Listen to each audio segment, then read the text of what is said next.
Teman-teman, pernahkah kalian mendengar kata hiposentrum dan epicentrum? Hiposentrum adalah titik pusat gempa, sedangkan epicentrum adalah gelombang hasil rambatan dari hiposentrum. Gempa memiliki gelombang yang berbentuk melingkar.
Silahkan.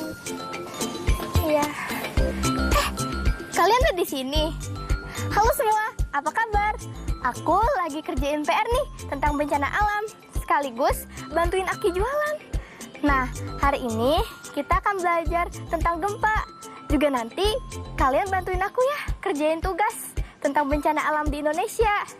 Selain itu, di numerasi kita akan memahami sebuah konsep dasar lingkaran serta unsur-unsur dalam sebuah lingkaran melalui titik pusat gempa. Nah, siapkan alat tulis kalian ya, lalu berdoa sebelum belajar. Semangat!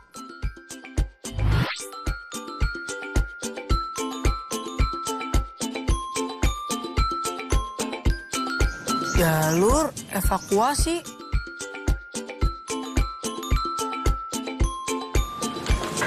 Wah, ada kelapa tuh. Beli ah.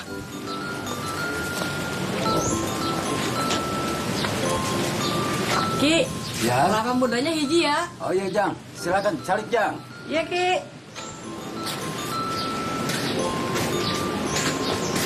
Nama kamu siapa? Kok kamu kemari sendirian? Oh iya, aku Jaka. Mamaku masih di pantai Pangandaran, menjaga sepupu-sepupuku main air. Kamu siapa? Aku Neng. Memangnya kamu pernah merasakan gempa? Pernah. Waktu itu aku, ibu, dan bapakku lari ke tempat pengungsian, ke jalur evakuasi. Semua jalur evakuasi di sini mengarah ke dataran yang lebih tinggi, sebab dikhawatirkan potensial tsunami. Di dataran yang lebih tinggi, diharapkan ombak tsunami tidak akan bisa menggapainya. Menurut BNPB atau Badan Nasional Penanggulangan Bencana, gempa bumi adalah guncangan atau getaran yang terjadi di permukaan bumi akibat tumbukan antar lempeng bumi, patahan aktif, aktivitas gunung berapi, atau runtuhan batuan. Indonesia adalah salah satu negara yang rawan gempa karena Indonesia terletak di atas 3 lempeng bumi yang selalu bergerak aktif. Lempeng itu adalah lempeng Eurasia, Pasifik, dan Indo-Australia. Pergerakan lempeng ini menghasilkan tekanan yang berujung pada terjadinya gempa tektonik. Selain itu, Indonesia juga berada di jalur cincin api Pasifik yang merupakan jalur rangkaian gunung api paling aktif di dunia. Membentang sepanjang lempeng Pasifik. Aktivitas magma yang biasanya terjadi sebelum gunung berapi meletus akan mendorong terjadinya gempa vulkanik.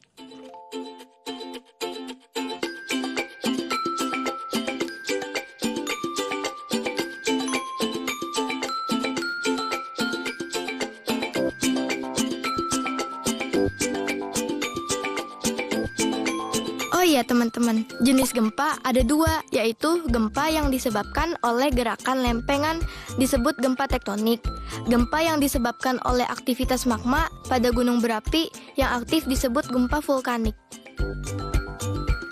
Getaran gempa tektonik dapat menyebabkan tanah terbelah, bangunan rusak, memicu tsunami, dan tanah longsor.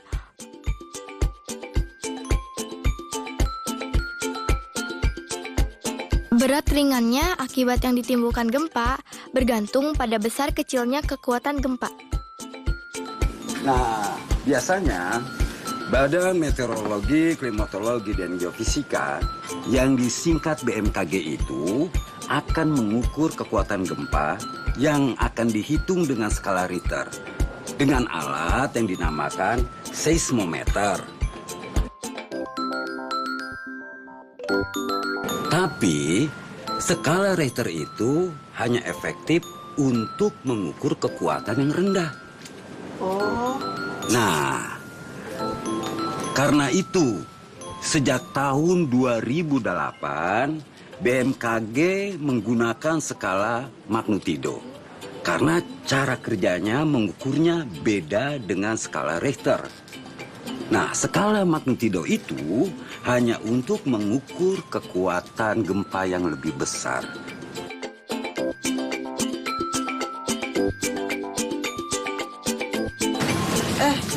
itu kamu lagi kerjain PR ya? Iya. Nah, kebetulan aku disuruh mewawancarai orang lain yang tinggal dari kota lain tentang peristiwa bencana yang terjadi di kotanya. Kamu bisa bantu aku? Oh, boleh. Kebetulan aku tinggal di Bandung. Dan Bandung risiko terjadinya adalah banjir dan longsor. Penyebabnya apa? Banjir salah satu contohnya disebabkan curah hujan yang tinggi dan penyempitan aliran sungai. Jadi aliran air masuk ke pemukiman warga. Jadi banjir deh. Kalau longsor, penyebabnya apa? Kalau longsor terjadinya karena erosi tanah yang menggeruk kaki-kaki lereng. Jadi makin curam. Oh iya, aliran hujan dan sungai juga bisa menyebabkan tanah longsor loh. Oh, wah, makasih ya. Kamu udah bantuin kerjain PR aku. Sama-sama.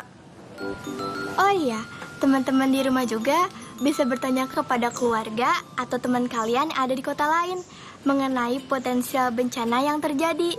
Setelah itu, tunjukkan hasilmu ke orang tua atau gurumu.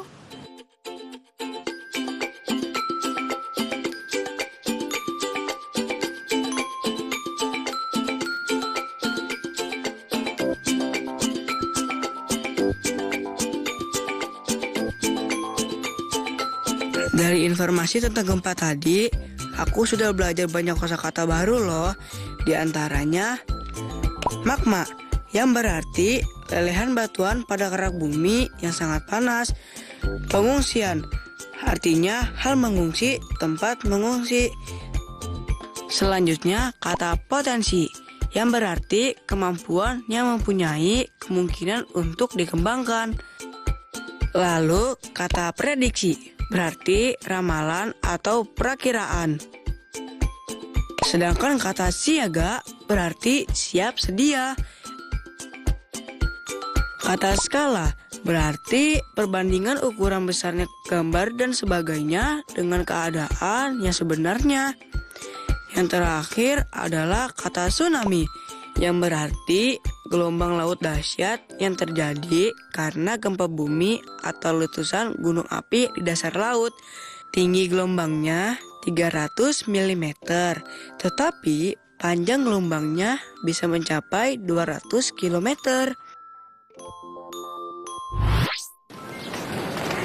Sekarang, karena kamu sudah tahu kosakata baru, ayo kita tebak-tebakan. Siapa takut? Teman-teman di rumah juga bisa ikutan menjawab ya. Cocokkan pertanyaan di sebelah kiri dengan pilihan jawaban di sebelah kanan. Nih pertanyaannya.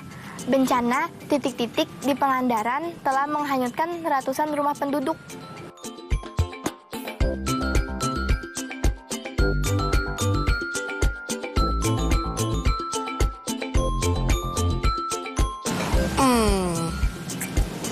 Bencana tsunami. Ya, betul banget.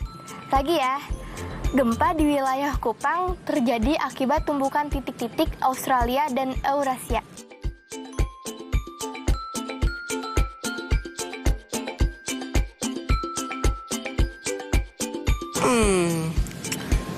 Tumbukan lempeng. Wah, bener. Kamu pinter banget. Soal ketiga. Titik-titik 1:200. Artinya setiap 1 cm pada peta sama dengan 200 km jarak sebenarnya.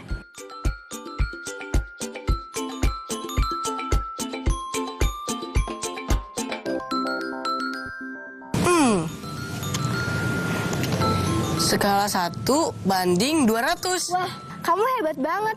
Lagi ya. Selanjutnya, akibat bencana tanah longsor itu, keluarga Pak Hamid terpaksa tinggal sementara di tempat titik-titik.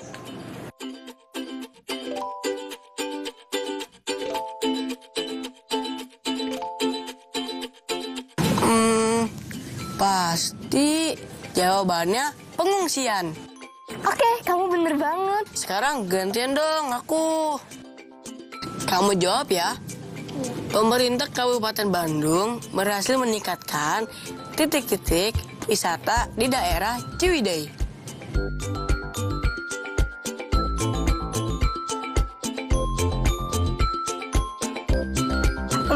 Jawabannya meningkatkan potensi wisata. Bener gak? Ya, betul. Lagi ya. Penduduk di wilayah Kabupaten Sleman perlu mewaspadai kenaikan aktivitas titik-titik Gunung Merapi.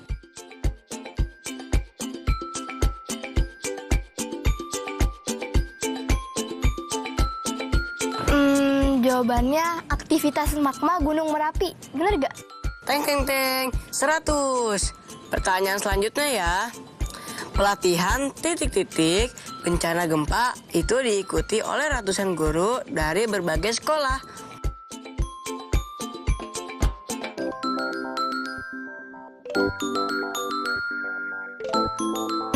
Jawabannya pelatihan siaga. Yes, pertanyaan terakhir. Badan Meteorologi, Klimatologi, dan Geofisika memberikan titik-titik awal hujan dimulai pada akhir Oktober 2020.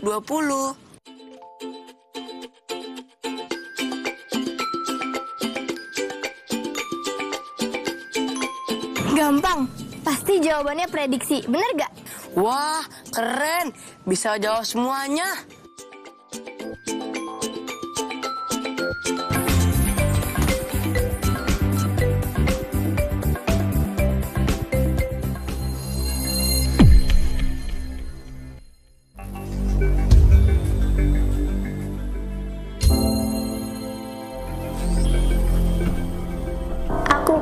sekolah. Aku kangen Bapak Ibu guru. Aku rindu kawan-kawanku.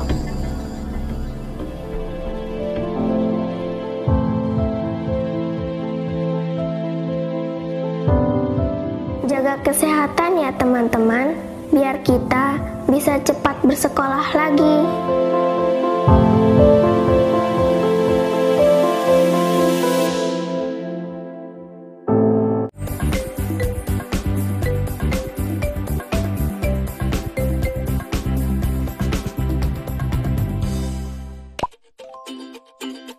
Teman-teman, coba perhatikan tabel berikut ini. Pada tabel ini, bilangan 8 terletak di entry D2 karena berada di kolom D dan baris 2. Nah, bisa kan teman-teman melanjutkan isian tabel ini?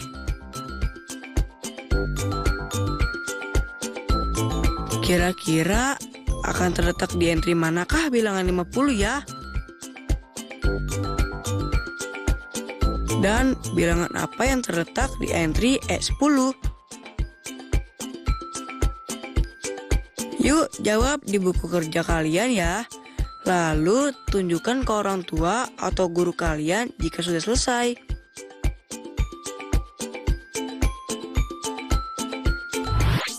Teman-teman, pernahkah kalian mendengar kata hiposentrum dan epicentrum? Hiposentrum adalah titik pusat gempa, sedangkan epicentrum adalah gelombang hasil rambatan dari hiposentrum. Gempa memiliki gelombang yang berbentuk melingkar. Semakin lebar gelombang yang terjadi dari epicentrum, maka semakin ringan kerusakan yang terjadi akibat gempa tersebut. Untuk lebih jelasnya, mari kita lihat animasi berikut. Jaka berjarak 12 km dari titik epicentrum gempa. Begitu pula dengan Dani. Dengan demikian, meski berlainan tempat, mereka merasakan getaran gempa yang relatif sama. Beda halnya dengan Ketut. Karena berjarak lebih jauh dari epicentrum gempa, maka Ketut merasakan getaran yang lebih ringan daripada Dani. Lalu bagaimana dengan Budi?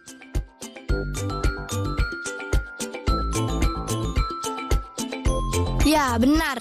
Getaran gempa yang Budi rasakan relatif sama dengan yang dirasakan oleh Ketut. Nah, sekarang teman-teman sudah paham kan?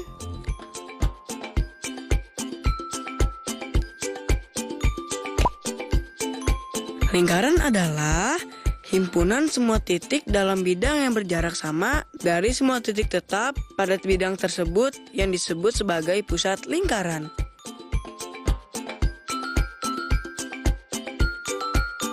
Sedangkan ruas garis yang menghubungkan sebuah titik pada lingkaran dengan pusat lingkaran disebut jari-jari lingkaran.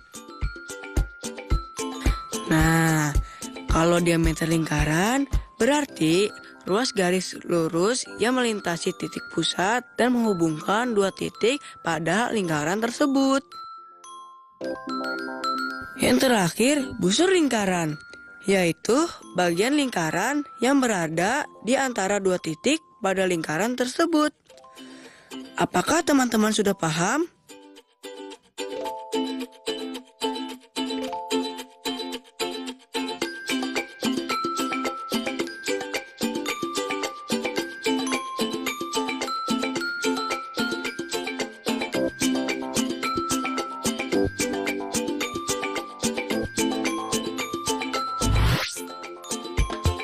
Teman-teman, yuk sekarang kita tentukan titik epicentrum lingkaran berikut. Siapkan jangka dan penggaris ya. Pertama, tetapkan 3 orang atau 3 titik yang merasakan gempa yang besarnya sama. Lalu buat segitiga yang menghubungkan ketiga titik tersebut. Lukis lingkaran dengan jari-jari tertentu yang berpusat di titik busyrah dengan menggunakan jangka yang telah kamu siapkan. Lalu lukis lagi lingkaran lain yang berpusat di titik siwi dengan menggunakan jari-jari yang sama dengan titik pusat busyrah.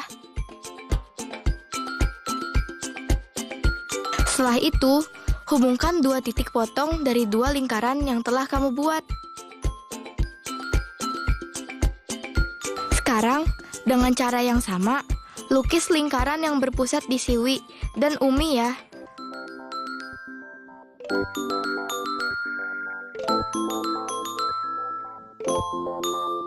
Lalu, hubungkan dua titik potong dua lingkaran tersebut. Nah, sekarang perpanjang dua garis yang kamu peroleh hingga bertemu di sebuah titik potong. Akhirnya, titik epicentrum pun bisa kita temukan.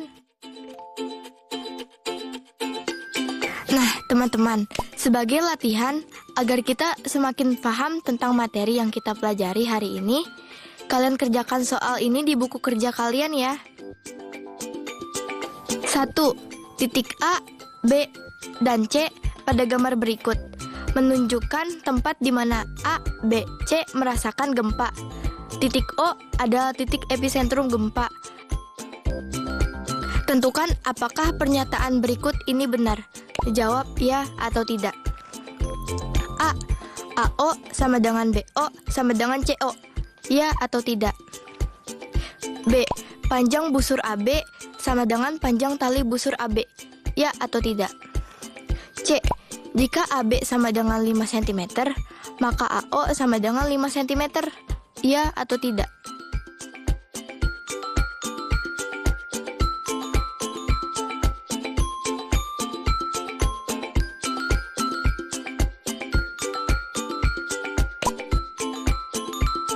Dua, gambar berikut menunjukkan posisi beberapa anak ketika terjadi gempa.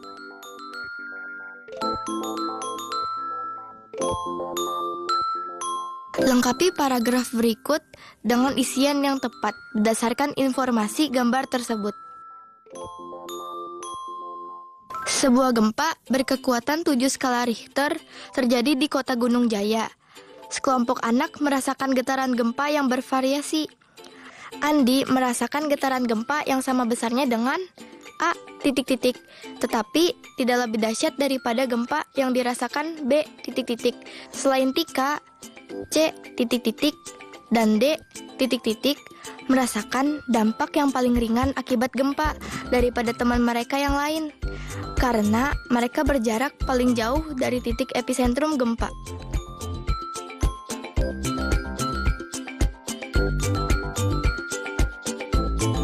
Teman-teman, jika sudah selesai mengerjakan, tolong kalian tunjukkan ke orang tua atau guru kalian ya.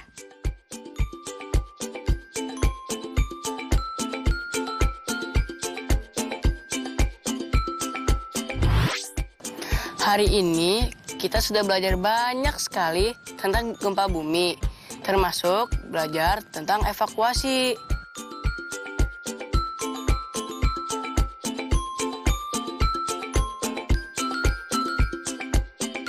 Dan juga kita sudah belajar tentang skala Richter.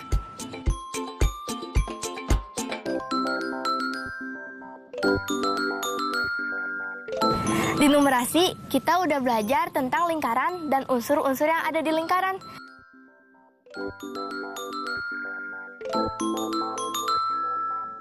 Dan kita mempelajarinya melalui lingkaran titik pusat gempa.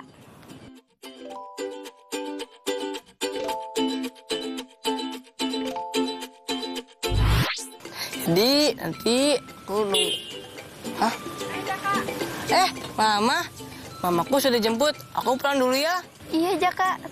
Ki, pulang dulu Ki. Hati Ujang. Ya, mangga Ki, mangga Neng. Dadah, Jaka. Dah.